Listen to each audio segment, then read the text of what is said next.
মুজিবনগর দিবসে বঙ্গবন্ধুর প্রতিকৃতিতে প্রধানমন্ত্রীর শ্রদ্ধা। বিএনপি সহ সন্ত্রাসী শক্তিকে প্রতিহত করার প্রত্যয় ওবায়দুল কাদেরের।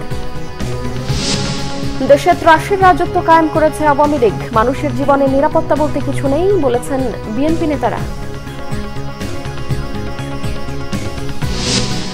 ভুয়া ৮,০০০ জনকে মুক্তিযোদ্ধার তালিকা থেকে বাদ দেওয়া হয়েছে জানিয়েছেন মুক্তিযুদ্ধ বিষয়ক মন্ত্রী।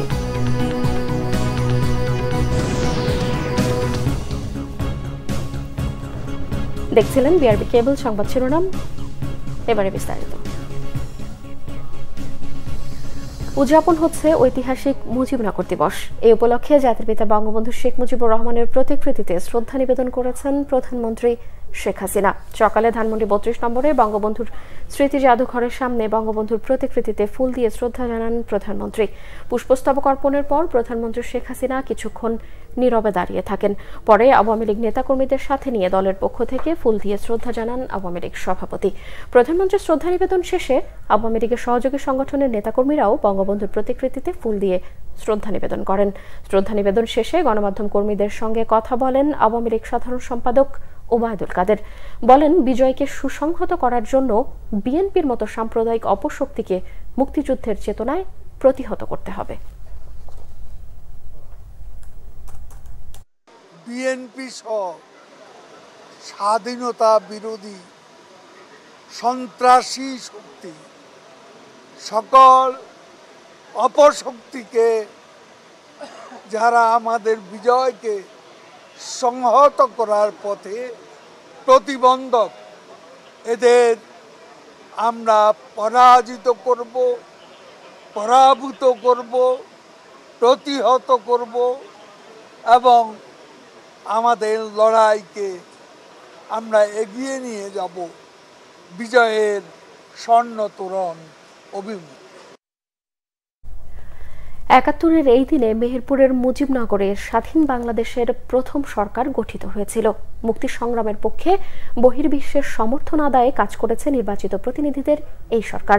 মুজিবনগরের জন্য বরাদ্দ ১,০০০ কোটি টাকার কাজের দ্রুত বাস্তবায়ন চায় এলাকাবাসী। তুহিন অরণ্যের রিপোর্টে বিস্তারিত। মেহেরপুরের মুজিবনগর থেকে স্বাধীনতার প্রথম সূর্যটি উদিত হয়। পাক হানাদার বাহিনীর কবলে যখন দেশের অধিকাংশ জায়গা তখন নিরাপদ আর মুক্তাঞ্চল হিসেবে বেছে নেওয়া হয় মুজিবনগরকে। বৈদ্যনাথতলার আম্মকুঞ্জের নিচে স্থানীয়দের নির্মিত মঞ্চে শপথ নেয় দেশের প্রথম সরকারের মন্ত্রিপরিষদ। সেদিন বঙ্গবন্ধু শেখ মুজিবুর রহমানকে রাষ্ট্রপতি করে তার অনুপস্থিতিতে সৈয়দ নজরুল ইসলামকে করা হয় অস্থায়ী রাষ্ট্রপতি। তাজউদ্দিন আহমেদ হন প্রধানমন্ত্রী। স্বরাষ্ট্র, ত্রাণ ও পুনর্বাসন মন্ত্রী AHM কামরুজ্জামান ও অর্থমন্ত্রী করা হয় ক্যাপ্টেন মনসুর আলীকে। এই মঞ্চেই স্বাধীনতার ঘোষণাপত্র পাঠ করেন অধ্যক্ষ মোহাম্মদ ইউসুফ আলী। মুক্তিযুদ্ধের ইতিহাসকে চির অম্লান রাখতে দেশের সর্ববৃহৎ মুক্তিযুদ্ধভিত্তিক প্রকল্প বাস্তবায়ন করা হয়েছে মুজিবনগরকে। পর্যটন আকর্ষণে নির্মাণ করা হয়েছে নানা অবকাঠামো ও সুযোগ সুবিধা, কিন্তু জনবল নিয়োগ হয়নি, তাই অযত্নে পড়ে আছে সবকিছু।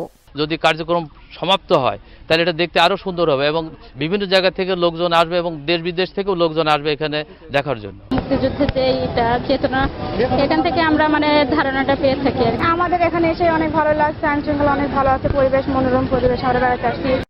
মুজিবনগরকে আন্তর্জাতিক মানের পর্যটন কেন্দ্র করতে ১,০০০ কোটি টাকা বরাদ্দ হয়েছে ৭ বছর আগে, কিন্তু কাজ শুরু হয়নি এখনো। ৪ বছর আগে স্বাধীনতার সড়ক নির্মাণ হলেও চালু হয়নি আজও। এই রোডটি যদি খুলে দেওয়া হয় এবং চেকপোস্ট হিসাবে যদি ডিক্লারেশন দেওয়া হয়, তাহলে এখান থেকে বাংলাদেশের মানুষ অর্থনৈতিকভাবে অনেক লাভবান হবে।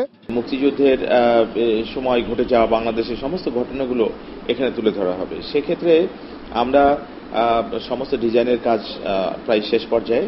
আমরা পরিকল্পনা মন্ত্রণালয়ে এটি জমা পড়বে মুক্তিযুদ্ধ মন্ত্রণালয়ের মাধ্যমে এবং তারপরেই কিন্তু সেটা থেকে পাস হওয়ার মধ্য দিয়ে এর বাস্তবায়নের কাজ শুরু হয়ে যাবে। ৭১-এর বৈদ্যনাথতলার বিশাল আম্মকাননের নিচে দেশের প্রথম সরকারের প্রথম গার্ড অব অনার, স্বাধীনতার ঘোষণাপত্র পাঠ এবং মুক্তিযুদ্ধের সর্বাধিনায়কের নিযুক্তের ঐতিহাসিক এই স্থানটি যথাযথ মর্যাদায় সংরক্ষিত হবে, এমনটাই প্রত্যাশা সবার। Bangla vision news desk. বিএনপির স্থায়ী কমিটির সদস্য আমির খসরু মাহমুদ চৌধুরী বলেছেন, উপজেলা নির্বাচনের নামে দেশের মানুষকে আরেকবার ধাপ্পাবাজির দিকে নিয়ে যাওয়া হচ্ছে। নিজেদের প্রতীক নিয়ে নির্বাচনের সাহসও নেই আওয়ামী লীগের। জাতীয় প্রেস ক্লাবে জাতীয় সমাজতান্ত্রিক দল জেএসডির আলোচনা সভায় এসব কথা বলেন তিনি। মানুষের জীবনের নিরাপত্তা বলতে এখন কিছুই নেই বলেও মন্তব্য করেন তিনি। বলেন, ভয়ের পরিবেশ তৈরি করে আওয়ামী লীগ ক্ষমতা ধরে রাখতে চায়। বলেন, 7 জানুয়ারির কারচুপির নির্বাচনের পর নৌকা মার্কা নিয়ে জনগণের কাছে যাওয়ার সাহস না থাকায় এখন দলীয় প্রতীক ছাড়া নির্বাচনের চেষ্টা করছে আওয়ামী লীগ। দেশের জনগণ নৌকাকে বয়কট করেছে। দেশে ভোট বলতে কিছুই নেই। প্রকল্পের মাধ্যমে জাতিকে জিম্মি করে রাখা হয়েছে অভিযোগ করে বিএনপির এই নেতা বলেন, উপজেলা নির্বাচনে যাওয়ার প্রশ্নই আসে না। 8,000-এরও বেশি ভুয়া মুক্তিযোদ্ধার সনদ বাতিল করা হয়েছে বলে জানিয়েছেন মুক্তিযুদ্ধ বিষয়ক মন্ত্রী আকম মোজাম্মেল হক। বুধবার সকালে ঐতিহাসিক মুজিবনগর দিবসের অনুষ্ঠানে প্রধান অতিথির বক্তব্যে মন্ত্রী এই তথ্য জানান। এ সময় মন্ত্রী বলেন, ভুয়া মুক্তিযোদ্ধাদের শনাক্ত করতে উপজেলা পর্যায়ে 7 সদস্যের তদন্ত কমিটি রয়েছে। অভিযোগ পেলে তদন্ত সাপেক্ষে তাদের বিরুদ্ধে ব্যবস্থা নেওয়া হবে। মুজিবনগরকে আন্তর্জাতিক মানের পর্যটন কেন্দ্র হিসেবে গড়ে তোলা হবে বলেও জানান মন্ত্রী। মুক্তিযোদ্ধা কাউন্সিল একটা আছে, তাদের অনুমোদনের পর গেজেট হয়। যদি কেউ মিথ্যা তথ্য দিয়ে এমন হয়ে থাকে, সেটা যদি কেউ অভিযোগ করে বা কোনোভাবে আমাদের মন্ত্রণালয়ের নজরে আছে, সেগুলো আমরা শুনানি দিয়ে বাতিল করি। এরকম প্রায় 8,000-এর উপরে ইতিমধ্যে বাতিল হয়েছে। অর্থমন্ত্রী আবুল হাসান মাহমুদ আলীর দাবি, অর্থনৈতিক সংস্কারে সরকারের নেওয়া উদ্যোগগুলো কাজে লাগছে, মানুষের মাঝে স্বস্তি ফিরেছে। অর্থনৈতিক ক্ষেত্রে সরকারের উদ্যোগকে যারা নেতিবাচক দৃষ্টিতে দেখে, তারা এসবে খুশি না বলেও মন্তব্য করেন তিনি। মঙ্গলবার ওয়াশিংটন ডিসিতে ওয়ার্ল্ড ব্যাংক এবং আইএমএফ এর বসন্তকালীন বৈঠকে অংশ নিয়ে সাংবাদিকদের প্রশ্নের জবাবে এসব কথা বলেন তিনি। তবে আইএমএফ বলছে, চলতি অর্থ বছরে সরকারের লক্ষ্যমাত্রার চেয়ে জিডিপি 1.5% কম অর্জিত হলেও ধারাবাহিকভাবে মূল্যস্ফীতি কমবে। জিএম হাসানের রিপোর্ট। জিডিপির বড় লক্ষ্যমাত্রা অর্জনের বিষয়টি সরকার বেশ গুরুত্বের সাথে সামনে আনে, যদিও জিডিপির সাথে বিশ্বব্যাংক ও আইএমএফ এর বড় ধরনের পার্থক্য থাকে। ওয়াশিংটন ডিসিতে ওয়ার্ল্ড ব্যাংক ও আইএমএফ এর বসন্তকালীন বৈঠকে আইএমএফ এর ওয়ার্ল্ড ইকোনমিক আউটলুক প্রকাশ করা হয়। সেখানে বাংলাদেশের ক্ষেত্রে সংস্থাটির পূর্বাভাস, চলতি অর্থ বছরে সরকারের লক্ষ্যমাত্রার চেয়ে 1.5% কম অর্জিত হবে জিডিপি, আর আগামী 2024-25 অর্থ বছরে হবে 5.7%। তবে জিডিপির প্রবৃদ্ধি কমলেও ধারাবাহিকভাবে কমবে মূল্যস্ফীতি। Inflation continues to come down. Median inflation will decline from 4% at the end of last year to 2.8% by the end of this year and 2.4% at the end of 2025. And most indicators continue to point to a soft landing. আগামী 2 বছর অপরিবর্তিত 3.2% হারে অর্জিত হবে বিশ্ব অর্থনীতির প্রবৃদ্ধি। তবে এ সময় কিছুটা চাঙ্গা হবে ইউরোপ আমেরিকার অর্থনীতি। This represents a 0.3 percentage point upgrade from our October projections for 2024, with stronger activity than expected in the US, China and other large emerging markets, but weaker activity in the euro area. এদিকে IMF এর GDP প্রবৃদ্ধির পূর্বাভাস নিয়ে খুব একটা চিন্তিত নন অর্থমন্ত্রী। সাংবাদিকদের প্রশ্নের জবাবে তিনি বলেন, সংকট থেকে ঘুরে দাঁড়াতে শুরু করেছে দেশ। কিন্তু স্টিল ভালো, এটা তো খুবই ভালো, আমরা খুবই হ্যাপি। করছি না আমরা, ওই যে যেভাবে নিচে যাচ্ছিল সেখান থেকে তো উঠে এসছি। আমি তো বলেছি যে আমরা আমরা রিকভার করছি। মানুষের মধ্যে স্বস্তি ফিরলেও যারা নেতিবাচক দৃষ্টিতে দেখেন, তারা খুশি নন বলে মন্তব্য করেন অর্থমন্ত্রী। We are coming back on track. যেগুলো করা দরকার আমরা সেগুলোই করছি এবং তো আস্তে আস্তে রেসপন্ড করবে, তো রাতারাতি করে না। মানুষ আরো স্বস্তি পাবে কিনা সামনের দিকে, এটাই জানতে চাই। হ্যাঁ, নিশ্চয়ই পাবে, অলরেডি পাওয়া উচিত, মানুষ তো পাচ্ছে। এইটা তো যারা শুধু নেতিবাচক দৃষ্টি দিয়ে দেখে, তারা খুশি না। অর্থনৈতিক উত্তরণের ধারা নিয়ে সন্তোষ প্রকাশ করেন অর্থমন্ত্রী। চলতি অর্থ বছরে সরকারের প্রবৃদ্ধি লক্ষ্যমাত্রা 7.5%। আইএমএফ বিশ্বব্যাংকের বসন্তকালীন বৈঠকে আইএমএফ পূর্বাভাস দিচ্ছে বাংলাদেশ প্রবৃদ্ধি অর্জিত হবে 6%, যা আগামী অর্থ বছরে আরো কমবে। যদি অর্থমন্ত্রী বলছেন বাংলাদেশের প্রবৃদ্ধি নিয়ে চিন্তার কিছু নেই। গোলাম মনিরুল হাসান, বাংলা ভিশন, আইএমএফ সদর দপ্তর, ওয়াশিংটন ডিসি।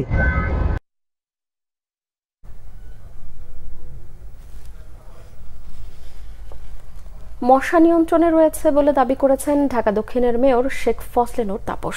চলতি বর্ষায় রাজধানীতে জলাবদ্ধতা হবে না বলেও আশ্বাস দিয়েছেন তিনি। রাজধানীর বাংলা মোটর এলাকায় পান্থকুঞ্জ পার্কের পান্থপথ বক্স কালভার্টের পরিচ্ছন্নতা কার্যক্রমের উদ্বোধন করেন মেয়র তাপস। তিনি বলেন, মশা নিয়ন্ত্রণে জনবলের কোনো সংকট নেই। যেসব কর্মী দায়িত্বে অবহেলা করবে তাদের বিরুদ্ধেও ব্যবস্থা নেওয়ার হুঁশিয়ারি দেন তিনি। জুলাই মাসের মধ্যেই পান্থকুঞ্জ পার্কের কাজ শেষ করে নান্দনিক একটি পার্ক ঢাকাবাসীকে উপহার দেওয়ারও প্রতিশ্রুতি দেন মেয়র তাপস। বর্ষা মৌসুমকে সামনে রেখে এডিস মশার বিস্তার রোধে আগাম উদ্যোগ নেওয়ার কথাও জানান তিনি।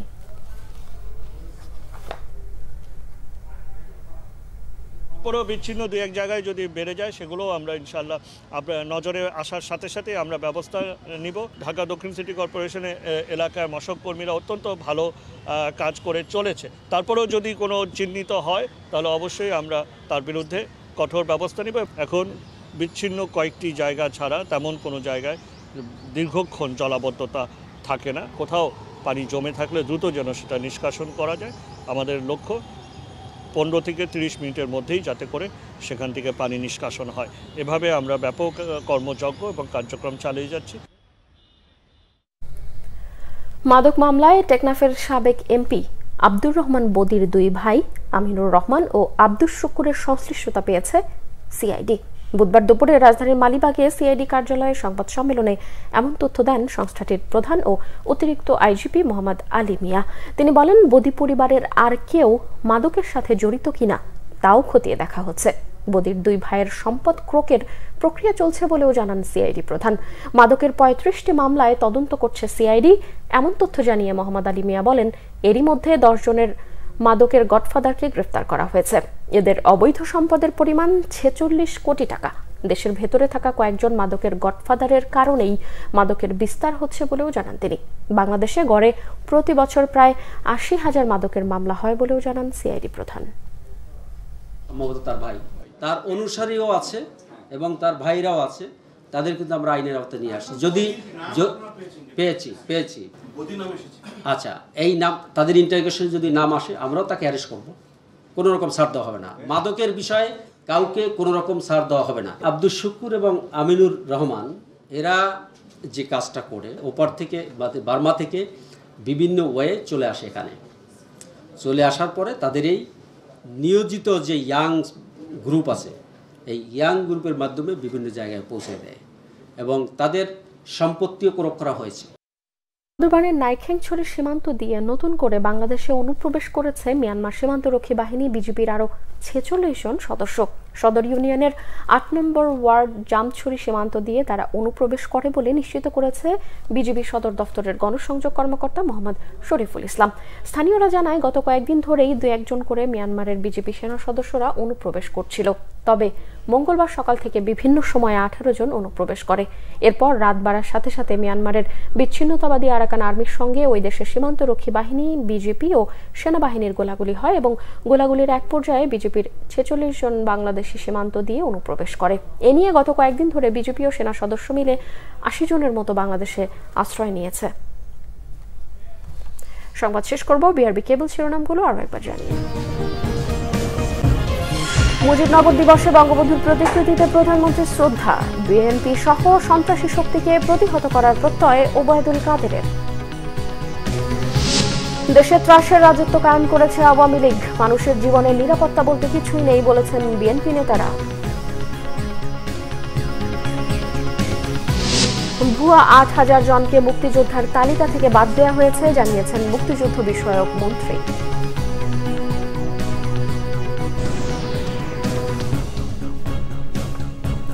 দর্শক, এই ছিল এখনকার মতো। পরের সংবাদ বিকেল 4টায়। এর আগে দুপুর 3টায় রয়েছে নিউজ টপ 10 দেখার আমন্ত্রণ রইল।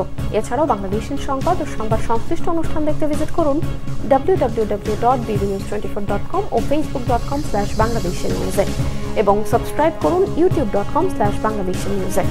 এতক্ষণ সঙ্গে থাকায় ধন্যবাদ সবাইকে।